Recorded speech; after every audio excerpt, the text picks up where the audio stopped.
abram sua Bíblia comigo, em Efésios capítulo 6. Hoje a mensagem é bem didática hoje.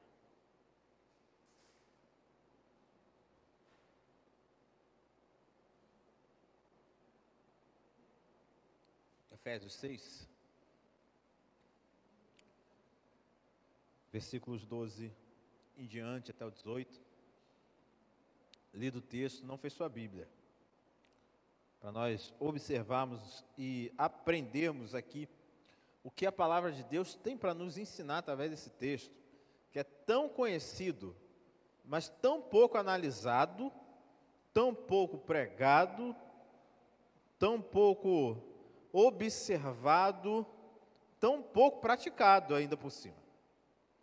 E diante dele, nós tiraremos lições aqui preciosas para a nossa vida. Não perca a sua concentração, mantenha a Bíblia aberta enquanto nós vamos lendo e depois para nós expormos o texto.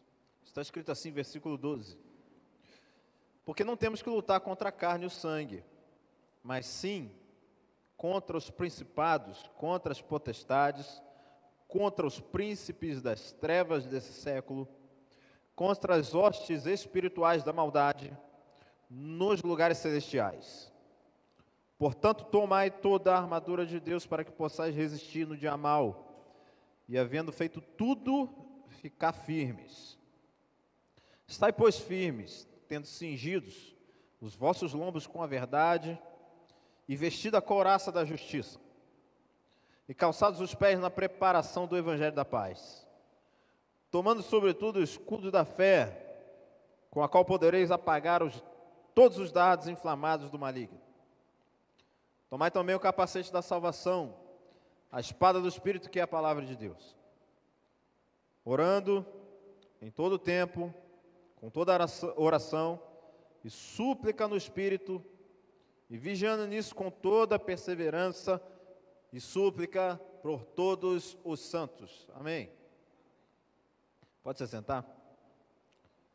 Eu quero começar dizendo a vocês que eu estive no Rio de Janeiro durante 10 dias e muitas coisas pude ver de despertamento, vamos dizer assim, de despertamento. E uma das coisas que uma das que me chamou mais atenção, no que diz respeito a observar as coisas, que dizem respeito à igreja, é a comunhão dos irmãos.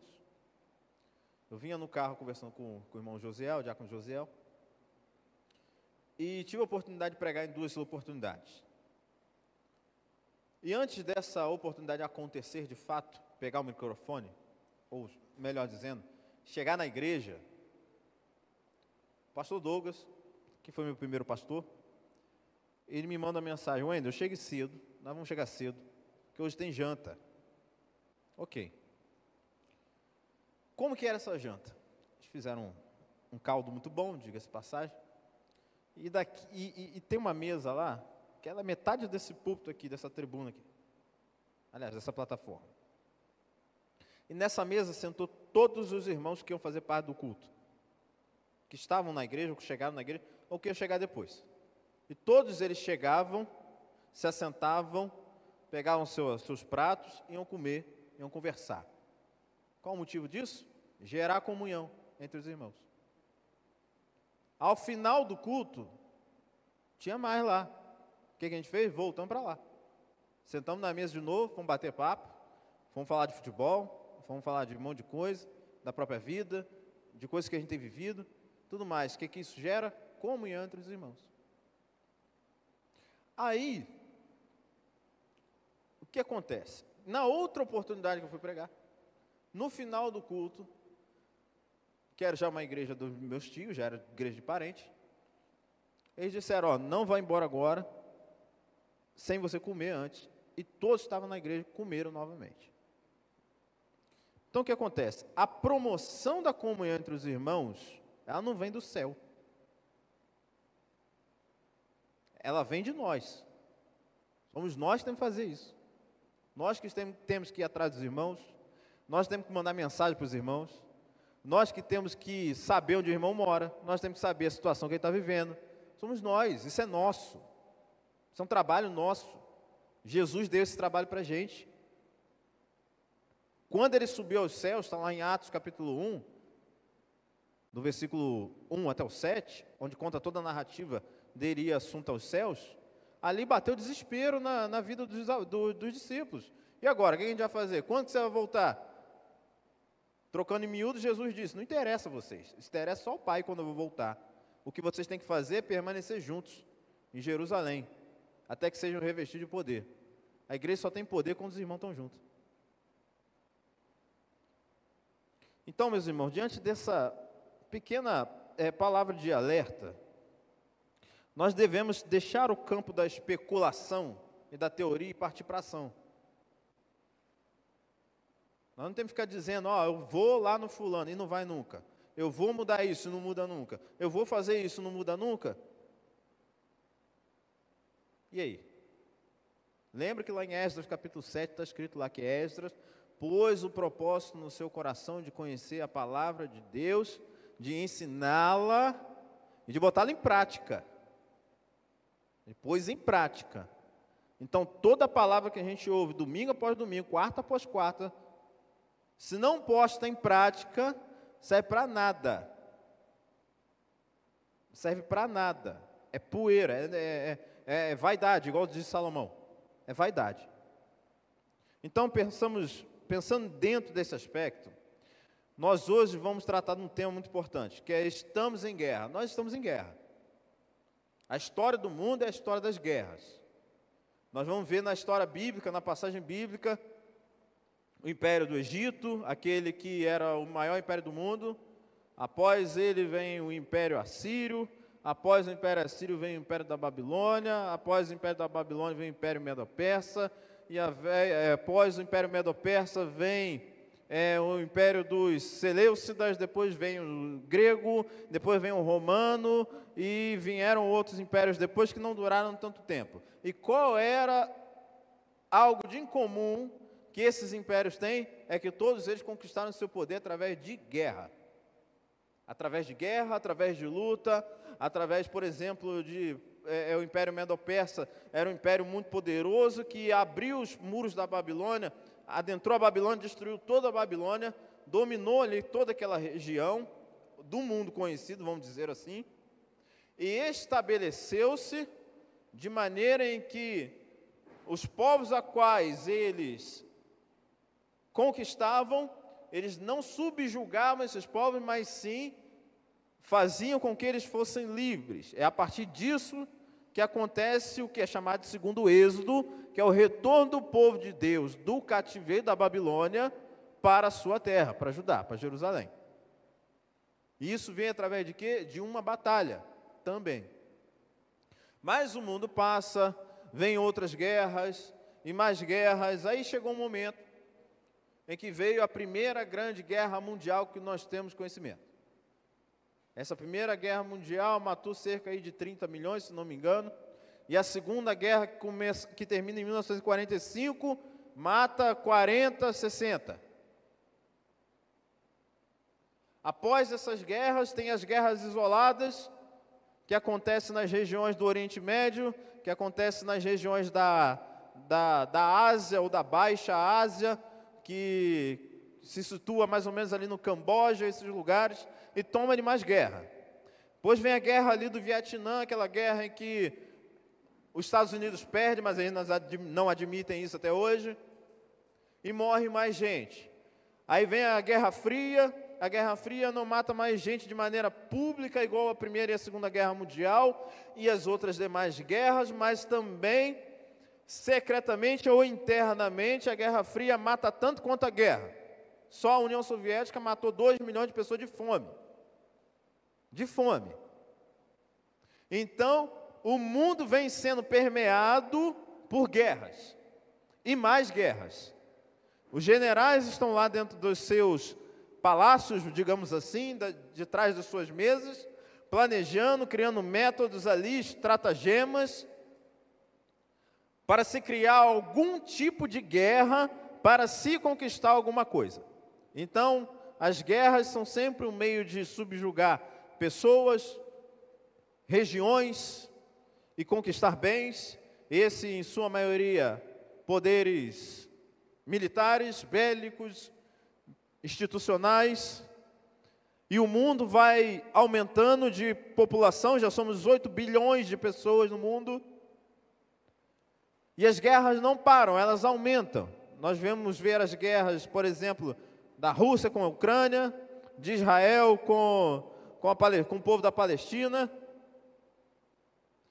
e só pessoas morrendo, crianças, a perseguição religiosa. Então o mundo está sempre em guerra. O mundo é um barril de pólvora, e alguém está sempre disposto a riscar o fósforo e jogar dentro do barril.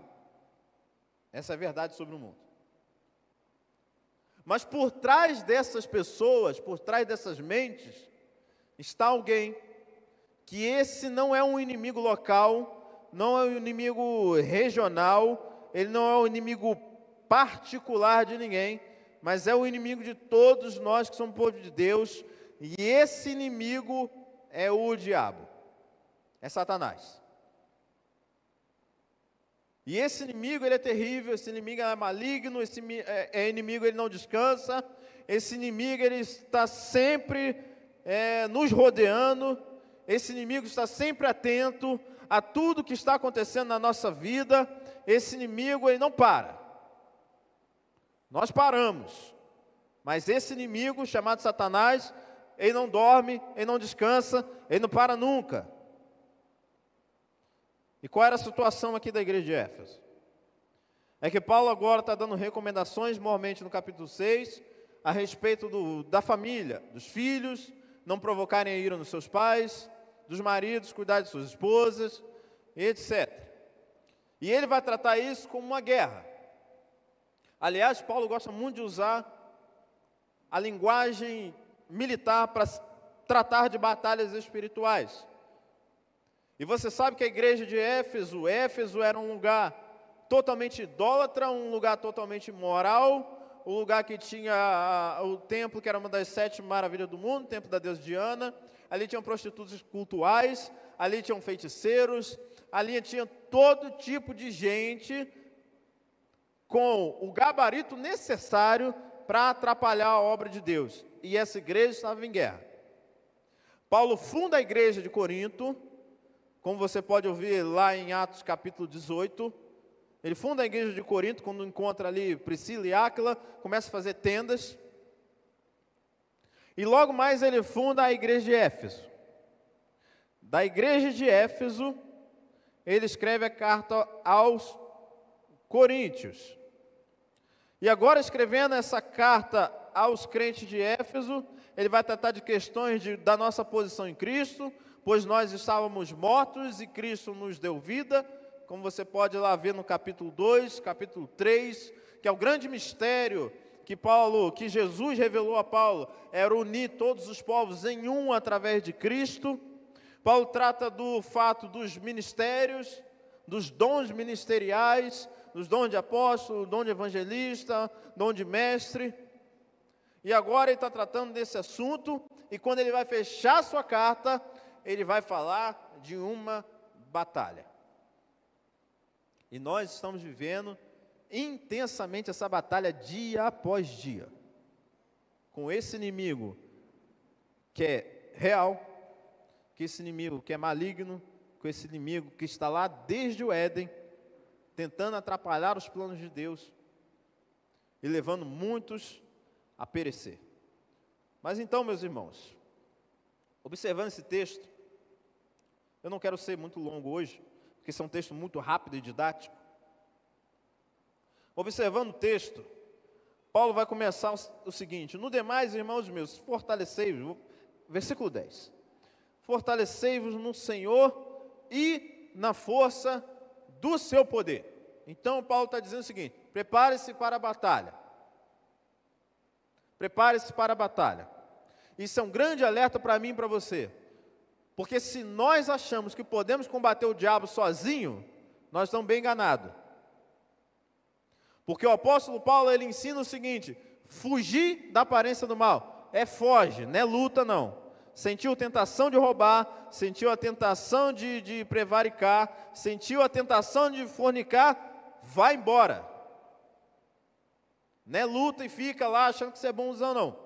Então o alerta é o seguinte: fortalecei-vos no Senhor.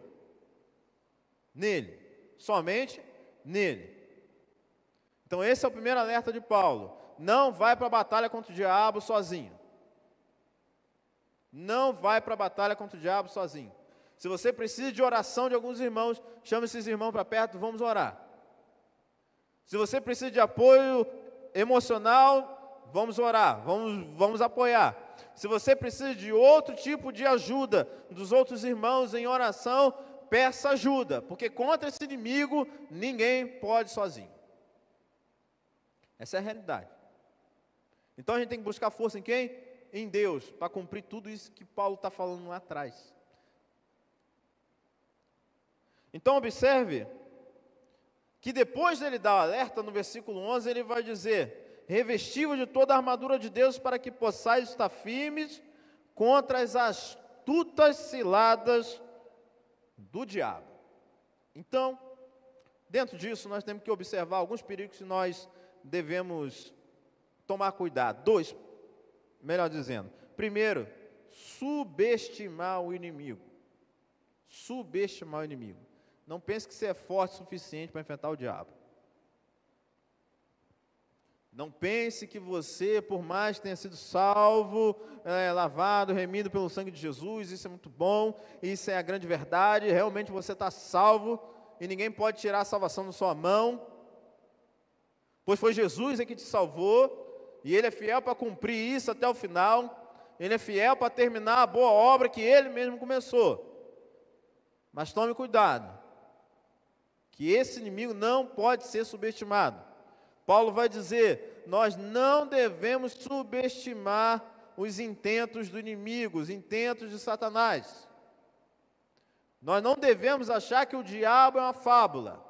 Aliás, existe uma frase por aí que diz assim: o grande truque do diabo foi fazer que todos acreditassem que ele não existe. Esse é o grande truque do diabo. O diabo é uma figurinha com chifre, rabo e tridente. Isso é um truque do diabo, para fazer você acreditar que ele é aquilo ali. O diabo só está lá perturbando aquela pessoa que vive na homoafetividade, que vive no adultério, nem pensar. O diabo não tem nada com essas pessoas que estão lá fora. Sabe por quê? Porque essas pessoas já dão tudo para ele. O diabo, ele acampa seus anjos caídos na porta da igreja. É ali. Ele não acampa seus anjos lá no baile funk, no pagode, no meio da droga, na boca de fumo, nada disso. Está acampado lá embaixo, lá na entrada. Então a gente não pode subestimar esse inimigo. Esse inimigo é real. E quando você der de cara com ele, ora e foge, procura ajuda. Mas o segundo perigo é superestimar esse inimigo. O que é superestimar? Dar força em demasia para ele. Lutero dizia o seguinte: o diabo é um cão na coleira de Deus. Ele vai até onde Deus permite e Deus puxa ele de volta. Triste é o fato de que muitas igrejas dão mais palco para o diabo do que para Jesus. Às vezes o diabo é o centro da igreja. Só se fala mais nele. Tudo é ele. Fura o pneu do carro, diabo. Topa o pé na cama de manhã, foi o diabo. Tudo é o diabo. Queimou a luz, é o diabo. Não é você que trocou não. Não trocou não. Queimou lá a chaleira, a cafeteira, né? Um negócio que não é ruim não, né? Igual que a Michelle comprou lá para casa, está derretendo o fio lá. É a cafeteira que é ruim, não é o diabo que queimou o negócio não. Tudo é o diabo, tudo dá errado, é o diabo, é o diabo, é o diabo. Mas Paulo vai falar em 1 Coríntios 10 o seguinte: quer comais, quer bebais, fazer tudo para a glória de Deus. Tudo que é meu, tudo que é seu, é para a glória de Deus. Então o diabo, ele tem poder? Ele tem o poder sim, mas ele não tem esse poder todo que a gente acha que ele tem, não. Porque o diabo é um derrotado, porque a vitória é da igreja e do Cordeiro. Essa é a verdade. O diabo já perdeu. O diabo será lançado no inferno. O diabo, ele não tem um troninho no inferno onde ele está comandando as coisas, não, gente. Ele vai ser mandado para lá. Lá é o fim dele. Lá é para onde ele não quer ir. Igual você e eu.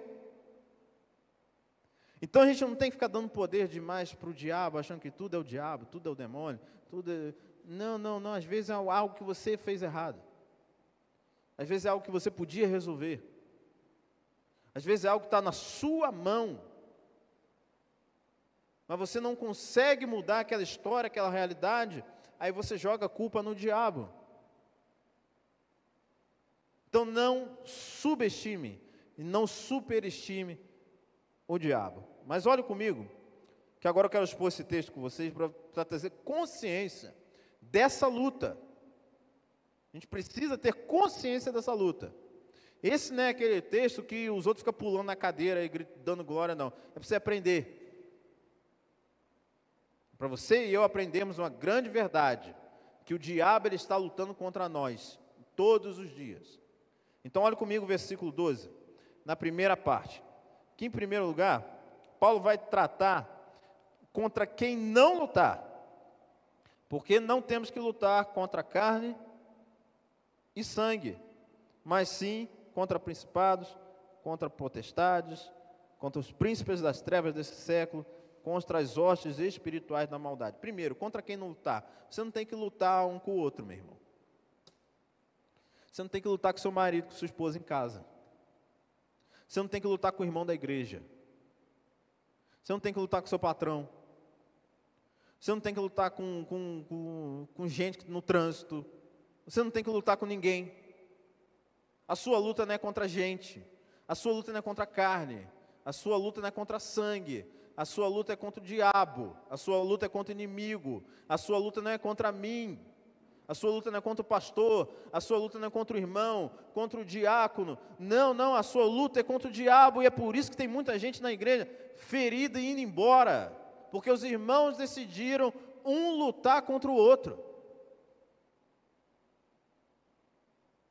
É o que prega mais, é o que prega menos, é o que canta mais, é o que canta menos, é o que ora mais, é o que ora menos. É tudo isso, eu faço melhor, ele faz pior, ele faz melhor, eu faço pior. É tudo assim.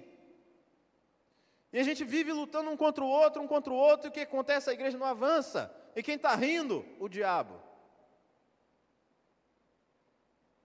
É ele que está fazendo festa. As hostes espirituais malignas dele estão batendo palma, estão aplaudindo essa luta. A igreja está parecendo, sabe o quê? Lá em Filipenses, Paulo vai falar lá no capítulo 4 o seguinte: Sinti que Evódia, eu rogo para que vocês pensem de comum acordo. Ou seja, essas irmãs estavam lutando uma contra a outra dentro da igreja, fazendo as coisas para que pudessem aparecer. E ele diz, pensem de comum acordo. Jesus já nos deu essa lição, que reino dividido não subsiste. Não façam nada por torpe ganância. Nós temos que entender definitivamente que para o crescimento da igreja, nós não devemos lutar contra os nossos irmãos. Se nós devemos que lutar contra alguém, é contra o diabo. E quem nos arma para essa guerra é o Senhor Jesus.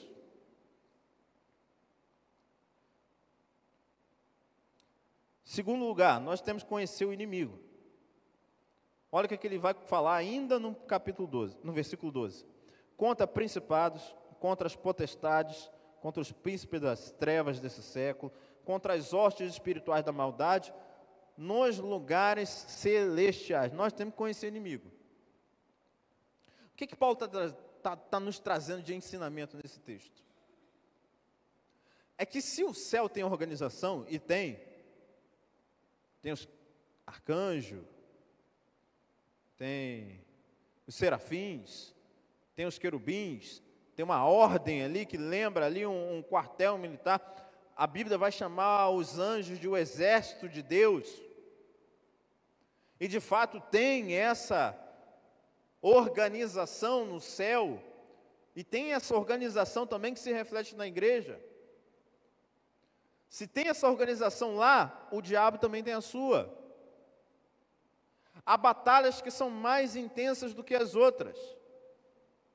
Há lutas espirituais que são piores do que outras. Talvez você esteja lutando uma luta terrível. E talvez você nem conheça esse inimigo. Você não sabe quais os tipos de demônio, quais níveis de potestade o diabo está colocando ali para destruir a sua casa, para destruir a sua vida, para destruir seu ministério, para destruir tudo aquilo que leva seu nome. Então tem lutas que são maiores do que as outras. Então é por isso que nós precisamos nos armar em Deus, com a palavra do Senhor, para vencer sofismas, para vencer o diabo, pois tem demônios que são mais fortes que os outros. E tem ordem. Tem um livro chamado Batalha Espiritual, de um homem chamado John Mackay, que ele vai chamar isso aqui de a ordem da desordem. Nós vamos ver no Apocalipse que lá tem o dragão, lá tem a besta e tem a segunda besta. Tem a tríade do mal lá, para dar poder ao anticristo para governar a terra durante a grande tribulação. Tem organização. Então a gente não pode achar que o diabo, ele é alguém que age a esmo sem plano. Aliás, ele está sempre fazendo plano. Ele não dorme, ele não descansa, ele não tira sono, ele não tira férias. E sabe o que é o mais incrível? É que nós tiramos férias de Jesus, nós tiramos férias de Deus, nós tiramos férias de Bíblia, nós tiramos férias de oração, nós tiramos férias de tudo. Nós sumimos, desaparecemos, achando que está tudo bem, enquanto o diabo está firme, plantando as suas mazelas, traçando suas estratégias, colocando seu esquadrão para trabalhar, colocando seu esquadrão para combater, e está vencendo. O que é pior, está vencendo, porque ele tem organização, e nós crentes somos muito desorganizados. Nós somos desorganizados. Queremos as coisas assim, ó. Acontece aí. Deus abre um buraco no céu e manda bala aí para o negócio. Não, não é assim que funciona. Se o diabo tem estratégia, nós devemos ter. Se o diabo tem um exército, nós somos pertencentes ao exército do Deus vivo e a vitória é nossa. Nós devemos crer nisso. Mas olhe comigo, quem é esse inimigo? Primeiro, ele é invisível, mas ele é real. Ele é invisível, porém real. Se você crê que os anjos existem, e são seres celestiais invisíveis, espíritos, ministradores, como diz a palavra de Deus, o diabo é da mesma natureza deles, pois foi de lá que ele veio.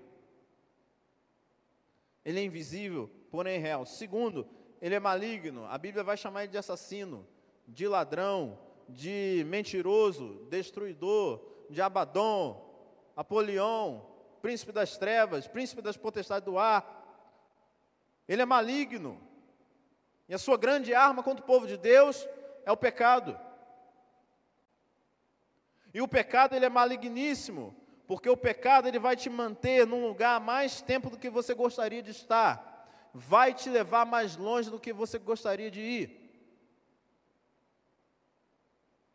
O diabo, ele é maligno. Terceiro, ele é persistente. Ele é persistente e não descansa. Ele não descansa. Não tem um resort para o diabo na terra. Não tem um quarto de hotel para ir tirar férias. O diabo, ele é persistente. Observe então, meus irmãos, que Sansão, por exemplo, venceu os filisteus. Mas vivia no mundo da lua, achando que era imbatível, e foi subjugado por eles mesmos. Olha o exemplo do rei Davi. Davi venceu exércitos, foi o grande rei de Israel, foi um homem segundo o coração de Deus, é um grande exemplo de estadista, mas caiu no adultério. Caiu no adultério. Olhe Pedro, aquele que foi pescado por Jesus para pescar homens. Caiu tantas e tantas vezes, quando Jesus disse para ele que era necessário que ele fosse entregue aos principais da sinagoga, ele disse: não faça isso, tenha dó de ti mesmo, não vai para a cruz não, não morre não. Jesus repreende ele: para trás de mim, Satanás, pois tu és para mim pedra de tropeço. Esse mesmo Pedro nega Jesus 3 vezes. Esse mesmo Pedro está lá no Getsêmani, na antessala da cruz, dormindo. E esse é o primeiro pastor da igreja histórica que a gente tem conhecimento. Foi ele, aquele homem que pregou um sermão que 3.000 pessoas se converteram, logo mais 2.000, e o Lucas vai dizer que ele perdeu a contagem, vai dizer o seguinte, que crescia muito e muito mais a multidão de gente. Esse homem foi vítima do orgulho, caiu.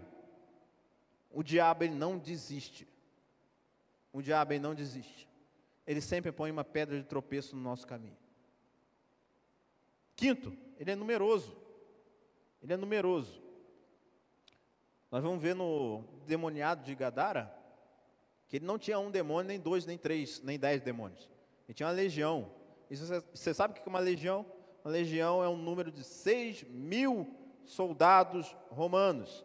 Esse homem tinha pelo menos dentro dele 6.000 demônios. 6.000. Ele é numeroso. Sexto lugar, ele é oportunista. Ele rouba a palavra de Deus. Certa feita, Jesus contou a parábola em que é lançada a semente, vem um inimigo e toma aquela semente ali. A semente é a palavra de Deus. Ele rouba a palavra de Deus. O que isso quer dizer? Um crente está aqui, está ouvindo a pregação, está ouvindo a mensagem, chega lá na porta e não sabe nem o que foi dito, que texto foi lido. O diabo é oportunista. Ele rouba a palavra de Deus no coração do crente. Então é por isso que nós temos que ter intimidade com isso aqui. Porém, Paulo deu aqui o apanhado de quem é o inimigo, e nós já o conhecemos. Então, se já conhecemos, nós precisamos lutar contra ele, não é verdade? Então, olha comigo, por favor, o versículo 13. Primeiro, tomai a armadura de Deus. Portanto, tomai toda a armadura de Deus, para que possa resistir no dia mau, e havendo feito tudo isso, ficar firme. Já teve um dia mau? Já tive um dia mau. O dia mau, ele vem na vida de todo crente. O dia mau vem na vida de todo crente. O dia mau é um evento canônico na vida de todo cristão. O dia mau tem uma hora que ele bate a nossa porta e nós vamos sucumbir se nós não estivermos com toda a armadura de Deus. Portanto, tome toda a armadura de Deus. Tome toda a armadura de Deus, se fortaleça no poder do Senhor para que você possa resistir ao dia mau, e você vai resistir. Segundo, é que a armadura tem equipamentos. Observa aí comigo, que nós temos que ter a visão na nossa mente de uma armadura romana. Pois Paulo, ele andava acorrentado a um guarda pretoriano, e ele vestia uma armadura romana. E nós temos que ter em mente essa armadura para entendermos esse texto aqui. Então a armadura, ela tem equipamentos, e o apóstolo, ele começa pelos equipamentos defensivos. Olha aí o versículo 14, por favor, na primeira parte. Estai, pois, firmes, tendo cingidos os vossos lombos com a verdade. Satanás é o quê? O pai da mentira. João 8,44. O que está cingido da verdade? O cinto, ele fica por aqui assim, ó. Ele segura o restante da armadura. Nós temos que ter a noção, meus irmãos, e entender definitivamente que um crente, ele só pode resistir ao dia mau, ele só pode resistir ao diabo se ele estiver pautado na verdade, que a verdade é a palavra de Deus. Muito me impressiona crentes velhos, que não conhecem Bíblia, não conhecem Escritura, nunca leram sequer 10 livros da Bíblia, nunca fizeram uma meditação, nunca exporam um texto dentro de casa, não conversam com seus filhos, não conversam com suas esposas, não conversam com seus maridos, não falam absolutamente nada da palavra de Deus e ainda creem que estão cingidos da verdade de Deus e vêm para a igreja amarradão achando que está tudo bem.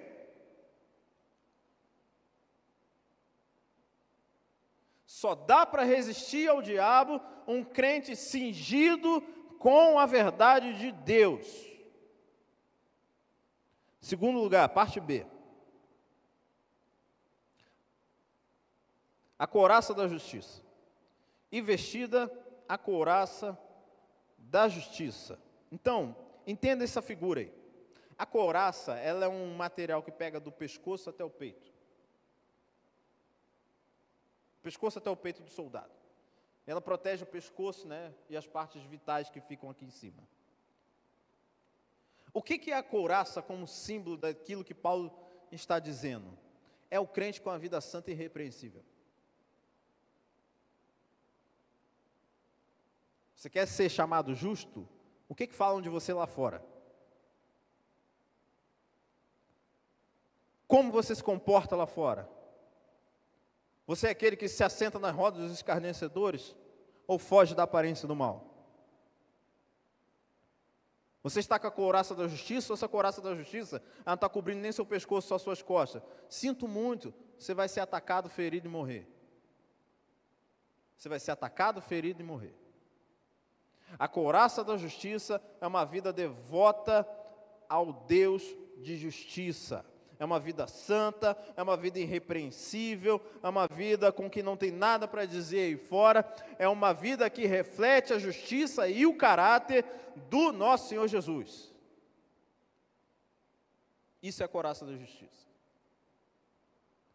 Mas olha, meus irmãos, que em terceiro lugar, que agora no versículo 15, ele vai usar uma outra figura, que é o calçado do Evangelho, e calçados os pés na preparação do Evangelho da paz. O que isso quer dizer? É que quando os soldados romanos eles iam para a batalha, geralmente Roma era um exército que lutava muito em lugares pantanosos. Muitos povos que eles conquistavam eram de regiões assim muito úmidas. Então eles usavam grandes sandálias, e essas sandálias tinham cravos nos pés, que firmavam eles e não deixavam com que eles escorregassem na hora de avançar na batalha. O que isso nos ensina, irmãos? É que nós devemos estar com os calçados cravejados, firmados no Evangelho do Senhor Jesus. O crente tem que estar firmado no Evangelho. O crente não tem que estar sendo levado por todo o vento de doutrina que aparece por aí. O que tem ocorrido muito aí, está em evidência na internet agora, aparece qualquer um dizendo que está vendo um anjo lá, e vai todo mundo na onda desse camarada, e está todo mundo indo para o inferno. Porque deram lugar ao Evangelho para as fábulas. Contam histórias, dizem que está vendo isso, está vendo aquilo, que está curando isso, está curando nada, como se eles tivessem poder de fazer alguma coisa. Mas a única coisa que tem poder de fazer uma transformação real em nós, em curar em nós, e nos firmar na verdade, é o Evangelho do Senhor Jesus. Você tem que estar firme nisso. O crente que é levado por todo vento de doutrina, ele já nem conhece mais o Senhor que serve. Nem conhece mais. Começa a acreditar em tudo. E eu gosto muito desses profetas, né? Gosto muito deles. Eles me dão um assunto que é uma beleza. Tome cuidado, meus irmãos. Calça a sandália do Evangelho. Se firma nele. Mas olha comigo o versículo 16, que ele vai usar mais uma figura. Tomando sobretudo o escudo da fé, com o qual podereis apagar todos os dardos inflamados do maligno. Preste bem atenção. O escudo romano Era um escudo grande pra caramba. Ele media pelo menos 1,20 m.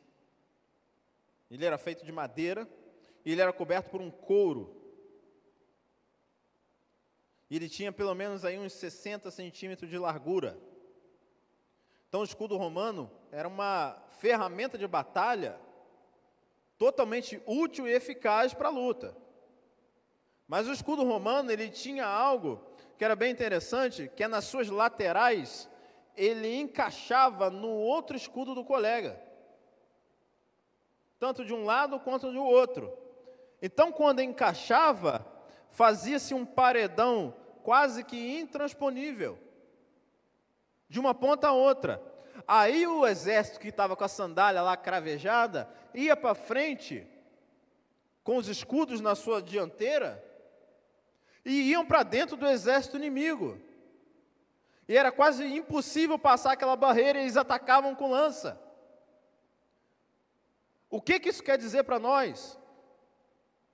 É que quando nós pegamos o escudo da fé, e aqui eu não estou falando da fé salvadora, é a fé ativa. Quando nós pegamos o escudo dessa fé, da fé ativa, nós temos a plena consciência de que quem vai na frente é o Senhor dos Exércitos, e nós não estamos sozinhos nessa batalha. O interessante é que esse escudo, ele era tão grande, que ele era uma arma perfeita para parar flechas. E ele vai usar a figura do dardo aí, os dardos inflamados do maligno. Então, por conta daquele couro que cingia todo ali o escudo, quando a flecha cravava no escudo, não pegava fogo no resto. Então é por isso que nós temos que estar com o escudo da fé à nossa frente, para nós apagarmos os dardos inflamados do maligno. Os dardos inflamados do maligno são os ataques na nossa mente, são os ataques no nosso coração, são os ataques na nossa vida, que vêm em forma de dardo, perfuram a gente, mas não só perfuram, queimam a gente. Então só com o escudo da fé é que nós podemos apagar os dardos inflamados do diabo. É assim que nós devemos lutar contra ele, é de fé em fé, é de glória em glória, vencendo para vencer.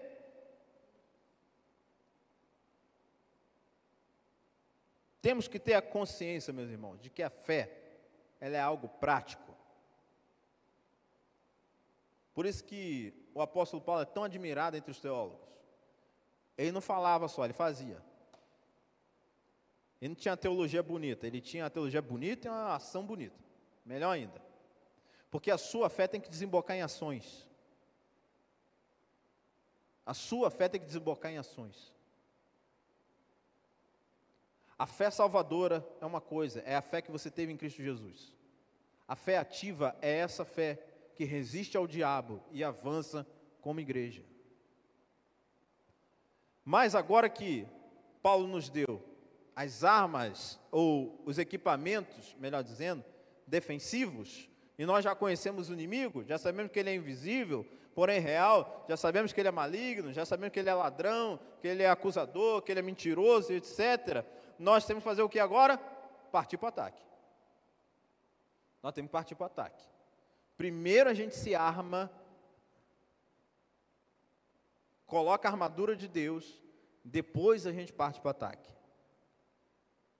O mal de muitos de nós é que nós queremos combater o inimigo sem roupa.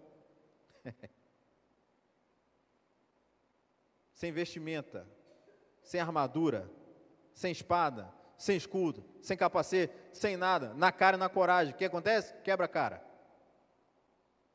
E a culpa é do pastor Deraldo, né? Que é sempre assim, né? Mas olha então o que Paulo vai traçar agora, os equipamentos de ataque, versículo 17. Primeiro, o capacete da salvação. Tomai também o capacete da salvação. O que é o capacete da salvação? É você estar ali firme, com as verdades de Deus latentes na sua cabeça. A área que as pessoas são mais atacadas, principalmente hoje, é na área da mente. O crente perde mais na área da mente do que na área física. porque tem um propósito no coração dele, o diabo vai lá e coloca na mente dele, você não vai conseguir. Tem uma obra para ser realizada através da vida dele, o diabo vai lá e fala para ele, você não vale nada. Tem grandes coisas para acontecerem através da vida de muitos irmãos aqui, e o diabo está dizendo para vocês, vocês não vão avançar. Mas você tem que olhar para o diabo e dizer para ele, eu estou com o capacete da salvação, e quem me deu foi o Senhor Jesus, e eu vou avançar para a glória de Deus. O maior número de doenças hoje é da área da mente. Maior número de doenças é da área da mente. E eu sei disso de experiência própria. Já tive síndrome do pânico. Apagou. Sabe por quê? Porque Jesus me deu o capacete da salvação. Nem lembro mais como é que começou isso. Só sei que parou. Amém. Glória a Deus por isso. Então, onde está focada a sua mente? A gente foca em tanta coisa. Mas o crente não foca em aprender de Bíblia, em orar mais, e se derramar diante de Deus, e ter prazer em Deus. Você tem prazer em Deus, irmão? Você se deleita nele? É igual Davi fala, Deus é meu prazer. Nós precisamos ter essa consciência. Segundo lugar, a espada do Espírito, ainda no mesmo versículo, a parte B. Tomai o capacete da salvação, e a espada do Espírito, e dispensa explicações, que é a palavra de Deus. Cristão não anda desarmado. Crente não anda desarmado. Crente anda com Bíblia. E aqui eu faço uma crítica construtiva aos irmãos que têm costume de usar a Bíblia em celular. Para com isso. Usa quando você estiver lá na escola, na faculdade, no trem, no ônibus, não sei aonde. Usa no celular. Aqui, usa de papel. Usa de papel. Sabe por quê? Porque quando você vem da rua para a igreja, você não tem diferença nenhuma do que não está indo para a igreja. Você está desarmado. Eu não sou contra a tecnologia, não. Eu amo tecnologia. Mas o crente não pode estar desarmado. O crente tem que andar com a espada. E sabe o que acontecia com um soldado que não treinava com a espada? Não conhecia a sua arma e se cortava com ela no treinamento. É isso que está acontecendo na vida de muitos cristãos hoje. Não conhecem a Bíblia e quando vão pegar nela, se estrepam nela mesmo. Porque aqui é só pancada, meu irmão. Deus é terrível. Então você tem que andar armado com a espada do Espírito. Quem está te armando é Jesus e a sua palavra. Terceiro lugar, versículo de número 18. Versículo 18, eu já vou encerrando. Como eu disse, é bem didático hoje. Orando em todo o tempo. 1 Tessalonicenses 5, 21. Orai sem cessar. Orando em todo o tempo, com toda a oração e súplica no Espírito, e vigiando nisso com toda a perseverança e súplica por todos os santos. Paulo dá os equipamentos defensivos, ele dá os equipamentos de ataque, e agora, depois de dar todas essas ferramentas e armas, ele dá a porção mais poderosa para você vencer essa batalha: oração. Oração. Crente que não ora é crente que não tem intimidade. Crente que não ora é crente que não vence. As nossas lutas, elas são vencidas de joelhos e diante do Senhor dos Exércitos. Nós temos que encher as reuniões de oração. Nós temos que povoar os cultos de oração, os cultos de evangelismo, os cultos de clamor. Nós temos que clamar mais, nós temos que orar mais, nós temos que buscar mais, nós temos que nos render mais, nós temos que chorar mais. Lá no livro do profeta Joel, Deus vai dizer para o povo: olha só, vocês têm que chorar, é com pranto, é jejum, oração, tem que prantear diante de mim. Quem sabe eu me arrependerei disso e derramarei bênçãos sobre vocês. A arma do crente é a oração. Nós devemos orar. Eu já disse isso aqui uma vez e repito, que o momento é oportuno. Um dia com a minha esposa fazendo um quiz de casal, esses quiz idiota que a gente acha na internet, mas é engraçado fazer. E foi perguntado, se você soubesse que vai morrer daqui a tanto tempo, o que você mudaria na sua vida? Eu disse a ela, eu oraria mais. Eu oraria mais. Eu acho que eu não venço mais coisas, eu acho que eu não tenho mais coisas, porque eu acho que eu oro pouco. Depois de todas essas recomendações que Paulo vai dar durante esse texto, ele vai terminar com a oração de propósito, porque o crente que não ora é o crente que não sabe onde buscar força. Charles Spurgeon, ele dizia o seguinte, quando perguntaram para ele, qual é o sucesso do seu ministério? Qual é a fonte de sucesso do seu ministério? Ele falou assim, atrás do púlpito tem uma usina de poder, que são várias irmãs que ficam ali enquanto eu estou pregando, orando e intercedendo pelo culto, pela ministração da palavra. Oração é poder e poder que vem de Deus. Nós devemos orar mais. E eu encerro, meus irmãos. Eu encerro com as palavras do apóstolo Paulo, no versículo 19. Ele vai dizer, orando em todo tempo, com toda oração, súplica no Espírito, vigiando nisso, com toda a perseverança e súplica por todos os santos. Quem são santos? A igreja. E por mim, para que me seja dada, no abrir da minha boca, a palavra com confiança, para fazer notório o ministério do Evangelho. Olha o que Paulo está dizendo aí. Olha o que ele está dizendo aí. É que a súplica de um pelo outro fortalece o crescimento do Evangelho do Senhor Jesus. Então, para ir embora, eu quero pedir para você se levantar.